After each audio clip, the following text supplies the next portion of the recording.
Hey there, everybody. Welcome back to the Carbon Digital Solutions channel, where we're going to be talking about a new tool I just developed today.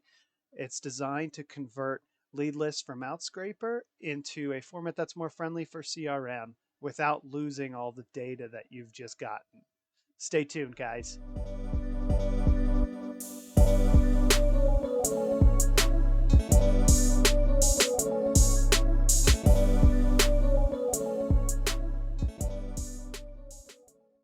Okay, so to start with, you can see here on this lead list, I've kind of redacted some of the lines so that it's harder to read. I wanted to protect the privacy of those individuals. But moving on from that, you can see that there's a lot of data here. I just rows and rows and rows and rows. And to go through this by hand would just be miserable. It'd probably take days to complete this lead list. So I'm going to show you how you can get it converted into a friendly format that retains all this data from all these columns and puts it into a format that your CRM is going to be able to work with. Okay, so this is a Python script, and I've set up a virtual machine here to show you how to get it set up and ready to use. Let's go. Okay, to start with, we've got to log into Outscraper and get our lead list. So here's how we do it, okay? So outscraper.com, it's going to ask you to sign in. I sign in with Google. You can do, whatever you want. You want to make your own account here. It usually pops up with this screen. What is your job role? I guess just be honest with it. I'm the owner, but they don't have owner in there. And I don't really like calling myself a CEO, but that's what we're going to type in here.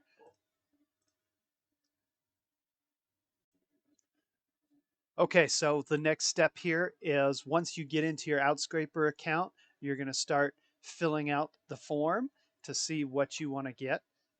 This tool was designed and tested with the Google Maps data scraper, so it's really good at extracting data that's regional, as well as any information on the customer that it can discover through their website and things like that. So you can see here, I've got it pre-filled. We've got our target audience here. We got realtors and agencies. I've only put a 20 max limit on here just because this is a demo. And then we can enrich the results with other services. The tool was tested with all of these selected. Right now, there's no if statements to maybe get rid of some of this stuff. So it's a good idea to follow that guideline and just go ahead and get all these. It's super cheap. I mean, you're talking fractions of a penny here for your lead list. You might only spend $8 on thousands of leads. So keep that in mind. Now that we've got our lead list, we can go ahead and start to install the program. So this runs on Python, so you'll need the Python environment in order for this to work. So Python is available in the Microsoft App Store here. Makes your life very simple. We're just going to type in Python, and you can see different versions. This software was designed and built on Python 3.11, the latest version. So we can go ahead and select that, and we'll hit Get. And it's starting the download. And we'll just wait until that's done installing. Okay, so now that Python is installed, let's look at PyCharm. Let's see if it just shows up here. Make our lives easier, huh? No, but Visual Studio Code does. We can go ahead and install that. This is what you call an IDE, Integrated Developer Environment. It's used to kind of make code a little bit more legible with syntax highlighting and stuff, but you don't need to worry about that. What we use it for is to execute the script and edit it. There's a few lines of code in there that you do need to edit. It's not really code, it's a directory for the files we need, and we'll get into that later. Okay, so here's VS Code, and I've put it alongside our files that we need. So I'm going to go ahead and extract this. This is the Python script. We're just going to do it right in downloads here for simplicity's sake. Okay, In this case, it's named dict method. That's because the method used here is manipulation of dictionaries in order to process the data. And that's a little bit more involved than I'm going to get into today, but dictionaries in Python are a very effective tool. Now, within the Visual Basic Code IDE, we're going to need to install the Python module. So let's go over here and click install, and we'll wait for it to finish. So Python is done installing. Now we can come in here and we can select open file. We're going to go to our downloads, converter script. We got this guy. Let's go ahead and open it up. All right, so here's the code. You're going to see here I've left a little bit of a comment for you. The file path, this needs to change. I'm on a virtual machine now, so it's actually just going to be C. But we also need /users, or sorry, excuse me, /users, and then your username. And let's come over here and we'll just see if that's the correct path. So if you go to this PC, you've got your C drive there. This is your whole hard drive contents. Don't mess around with these files unless you really know what you're doing. Users, yep, Zachary, downloads, converter script, and there it is. Okay, so there's our script. This directory, we actually just want to downloads. So you can actually come up here, click this, copy,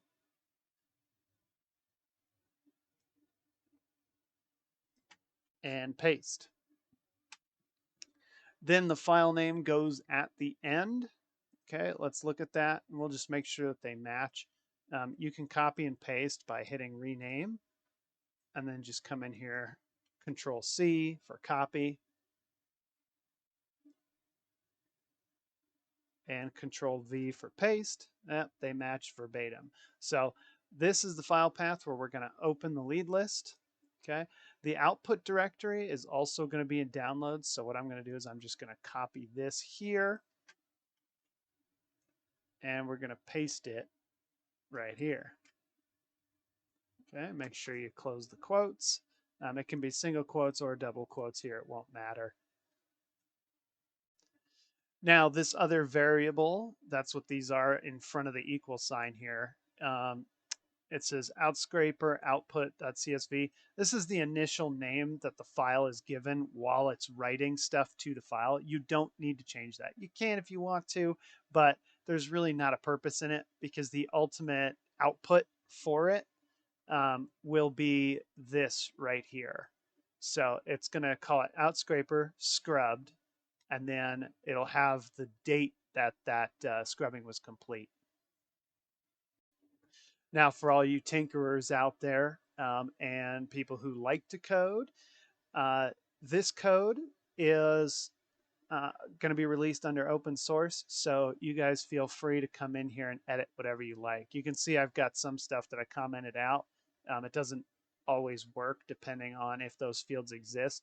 I'm eventually going to add some if statements. If somebody else wants to do that, that'd be great. Just send the code back to me and I'll update the code base. Now, another important thing to note at the top here, we can see the modules that are used in this script in order to actually execute the code. So these are kind of like plugins, if you will, for Python. So there are extra features, extra code that can be used to your advantage. So we have pandas, regular expressions, CSV. This allows it to read and write to CSV files. We have OS, which allows it to crawl directories within your system. And then date time.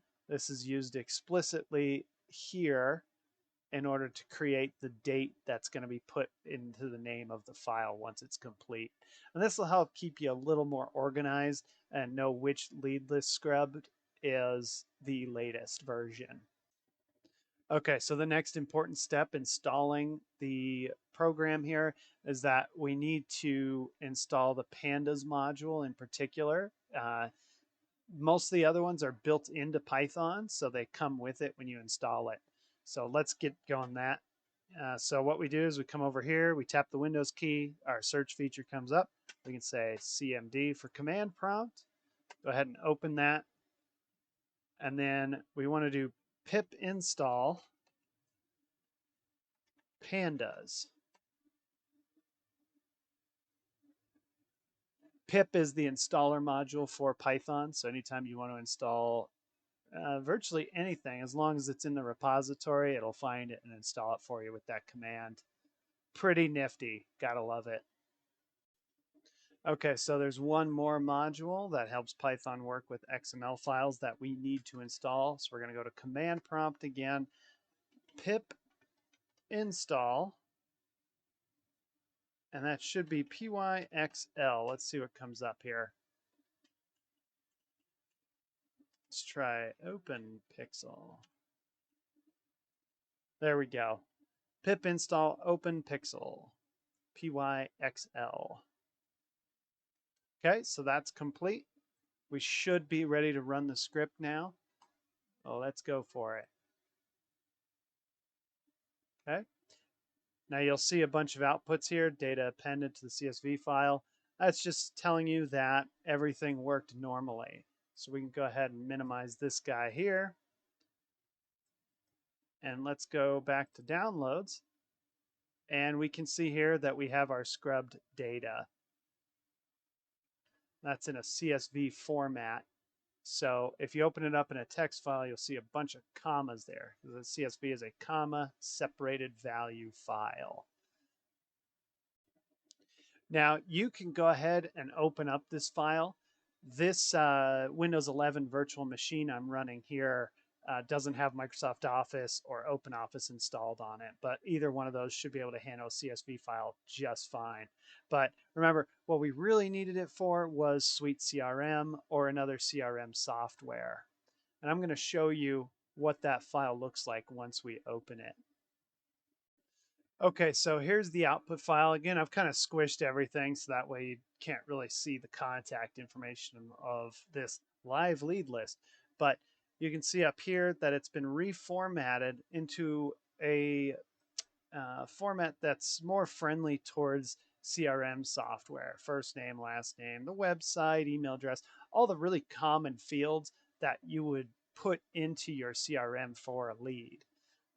All that other data is compacted and it's put into the description field.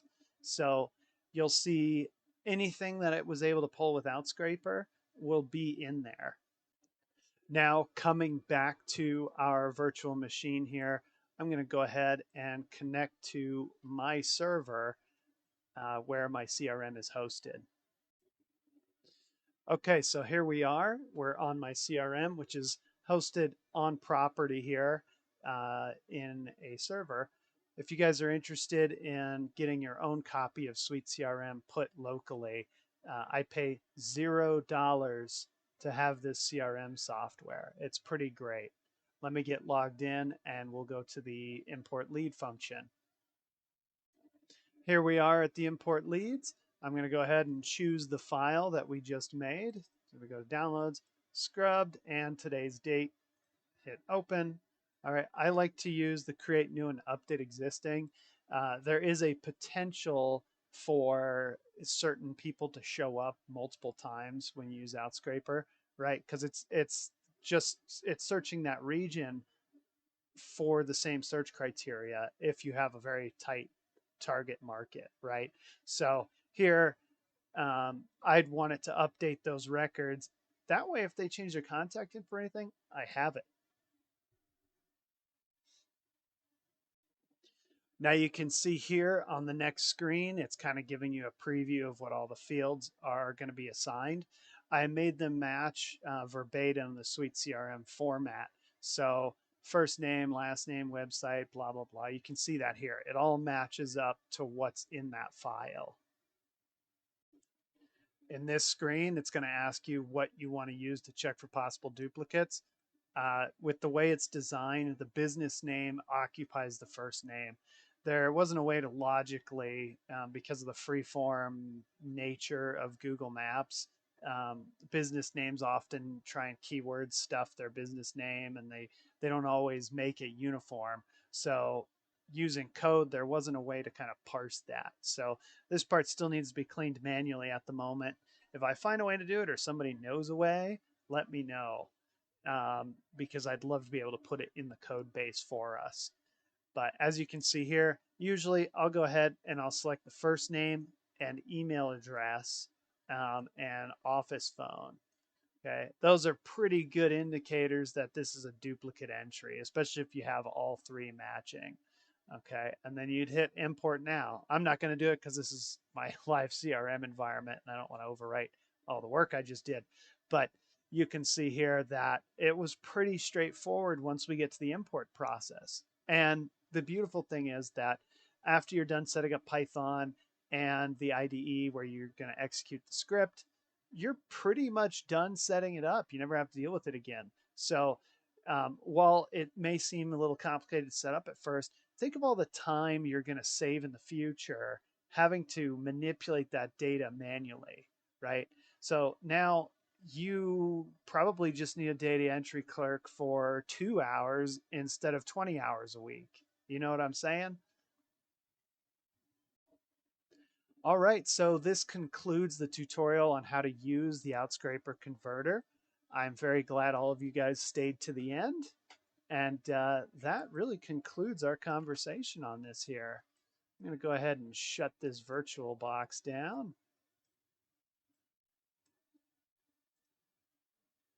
And I will see you guys next time.